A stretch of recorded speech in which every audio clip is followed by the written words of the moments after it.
Good morning friends, myself doctor Ashish Panchal from Trisha institute of biology.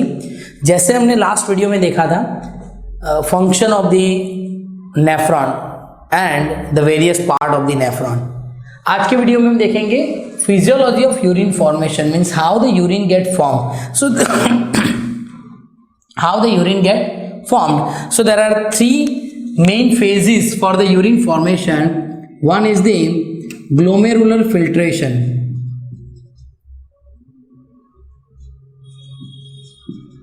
Glomerular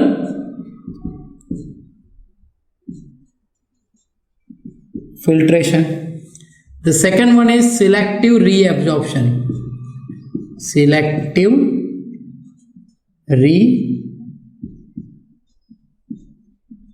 reabsorption. And the third one is the tubular secretion.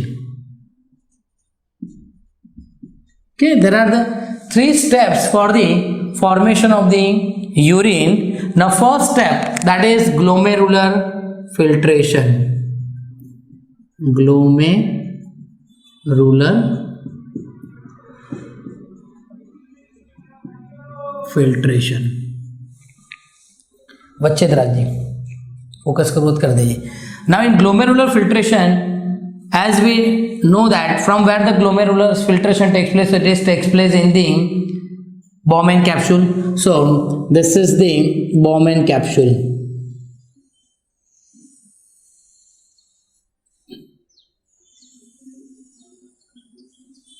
Okay, and inside the Bowman capsule it passes the glomeruli.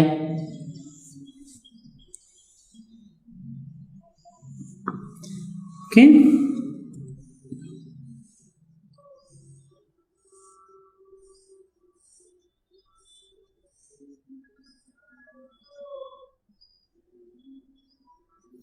glomeruli.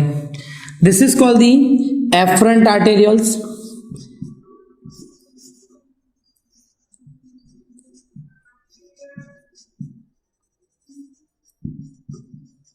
This one is the efferent arterioles. Always the diameter of the afferent arteriole is larger and the efferent arteriole is smaller, so it built up the pressure. Okay, and one more thing, how the filtration will take place. So always in the inner membrane of the Bowman capsule, as we discussed earlier, they possess the podocyte cell, and in between this podocyte cell it has the pores, and this pores is known as the filtration slit. This is called the podocyte cell, and between these two cells there is a space, it is known as the filtration slit, through which the blood get filtered. Now there are three membranes through which the blood filtered. One is the basement, this is the epithelial layer of Bowman capsule. This layer is known as the endothelium of blood capillary, and in between these two it is the basement membrane, that is the space between these two membranes. So with the help of these three membranes the blood get filtered. Okay, now it requires some pressure for the filtration of the blood, so it is called the net filtration pressure. And how this net filtration pressure is built up? So we all know that when the blood pass through the glomeruli, the pressure of the blood, hydrostatic pressure of the blood, means blood में जो liquid है, liquid part है, उसका जो pressure होगा that is 60 mmHg, that is 60 mmHg. So the blood hydrostatic pressure, it is 60 mmHg. Means यहाँ मैं ये ब्लैक लाइन से बताता हूँ. अब देखो जो ब्लड अंदर जा रहा है वो ब्लड यहाँ प्रेशर करेगा, that is known as the 60 mmHg. It is blood hydrostatic pressure. Now blood में क्या होगा? It purges the blood cells as well as it purges the protein. They are not filtered out. Simple sense में आपको बताता हूँ कि अगर हम कोई चाय जो होता है, चाय को हम जब छन्नी से हम उसको गालते हैं तो क्या होता है, वहां आप देखो जहां पर वो चाय के जो पत्तियां होती है वो फिल्टर नहीं होती और वो क्या करता है, बैक प्रेशर अप्लाई करता है. तो उसी तरह जब ब्लड यहां से जब पास होगा तो ब्लड में जो ब्लड सेल्स होंगे, प्रोटीन्स होंगे, they are not filtered out, so they apply the negative pressure. It is with the green line. So they apply the negative pressure, means वो अपोजिट साइड पे प्रेशर करेंगे और it is the particulate pressure. तो उसको बोलते हैं blood colloidal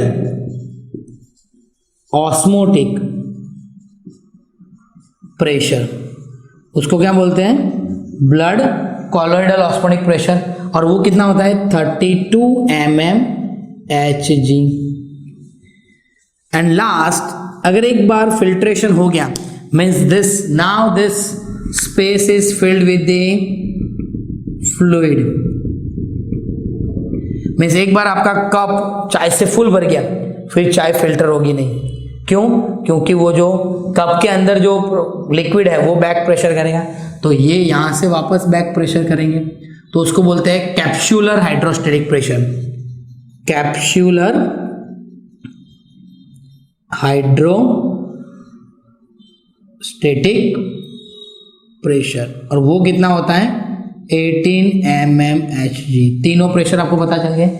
जो एक है वो ब्लड हाइड्रोस्टेटिक प्रेशर है, वो इस डायरेक्शन में होगा. ब्लड कॉलोइडल ऑस्मोटिक प्रेशर है, जो प्रोटीन और ब्लड सेल का होगा, वो इस डायरेक्शन में होगा. और जो कैप्सुलर हाइड्रोस्टेटिक प्रेशर है वो भी इस साइड होगा. सो दो प्रेशर, ये जो दो प्रेशर है, blood colloidal osmotic pressure and capsular hydrostatic pressure, वो इस डायरेक्शन में है और ब्लड हाइड्रोस्टेटिक प्रेशर यहां है. ओके, सो नेट प्रेशर अगर आप कैलकुलेट कर रहे हो तो नेट प्रेशर क्या होगा? Net filtration pressure is equal to blood hydrostatic pressure minus blood colloidal osmotic pressure plus capsular hydrostatic pressure is equal to 60 minus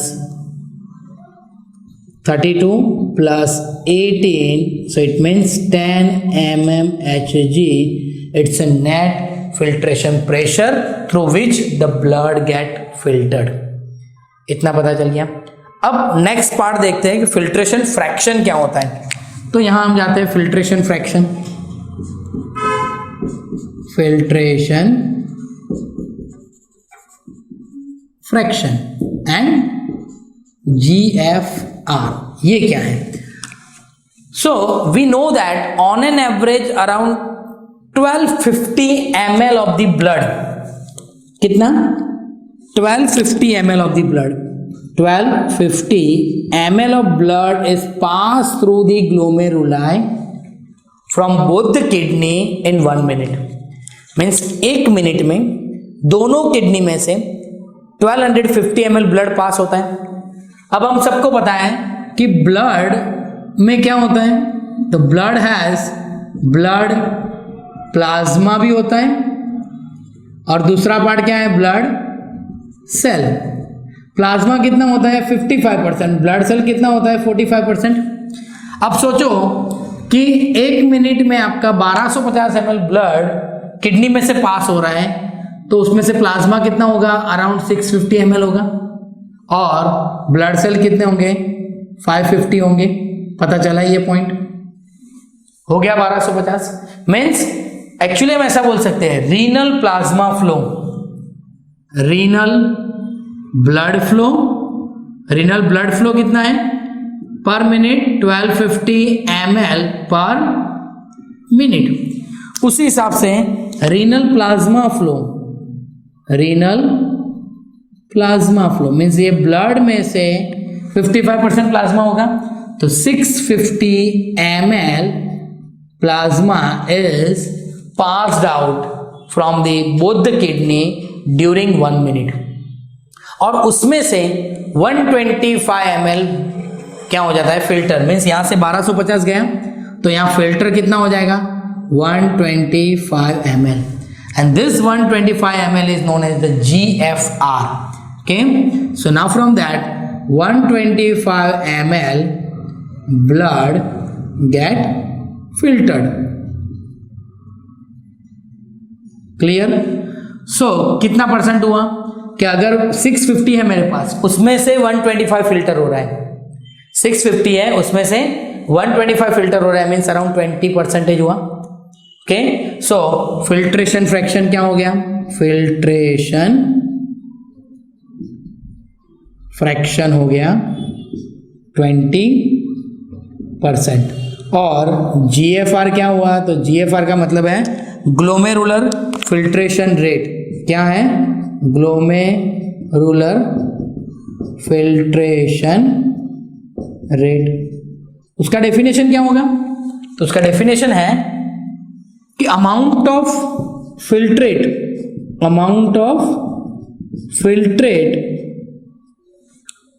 formed per minute from both kidney, दोनों kidney में से 1 minute में कितना blood filter होता है, और जिसका जो अमाउंट है that is known as the GFR। Okay, पता चल रहा है। नाउ जब ब्लड प्रेशर बढ़ेगा, ब्लड प्रेशर इंक्रीज होगा और ब्लड प्रेशर डिक्रीज होगा। अगर यहां हम क्या ले रहे हैं, नेट प्रेशर कितना ले रहे हैं, 10 mmHg। अगर यहां हम नेट प्रेशर 10 mmHg ले रहे हैं तो फिल्ट्रेशन GFR कितना आ रहा है, अराउंड 125 ml। अगर सोचो कि नेट प्रेशर आपका 20 है तो GFR बढ़ जाएगा, क्योंकि ज्यादा प्रेशर से ब्लड जा रहा है। तो whenever the blood pressure increase, the GFR is increase. When the blood pressure is decreased, glomerular filtration rate is decrease. और ये ग्लोमेरुलाई में से क्या क्या चीजें फिल्टर होती हैं, so most of all substance except protein, lipid and blood cells do not get filtered. So during the glomerular filtration सारी चीजें फिल्टर हो जाती है except protein, lipid and the blood cell do not get filter. So अगर हम इस हिसाब से कैलकुलेट करें कि 1 मिनट में 125 ml फिल्टर हो रहा है, तो पूरे दिन में कितना होगा, around 180 litres urine is formed, but that much amount of urine is not excreted from the body में से सिर्फ 1 और 2 लीटर यूरिन ही बॉडी में से एक्सक्रीट होता है, तो बाकी सब कहाँ जाता है, तो बाकी सब जो अमाउंट है they are reabsorbed into the blood, वो वापस ब्लड में आ जाता है। सो नेक्स्ट टॉपिक है reabsorption, selective reabsorption of the substance that are filtered through the kidney.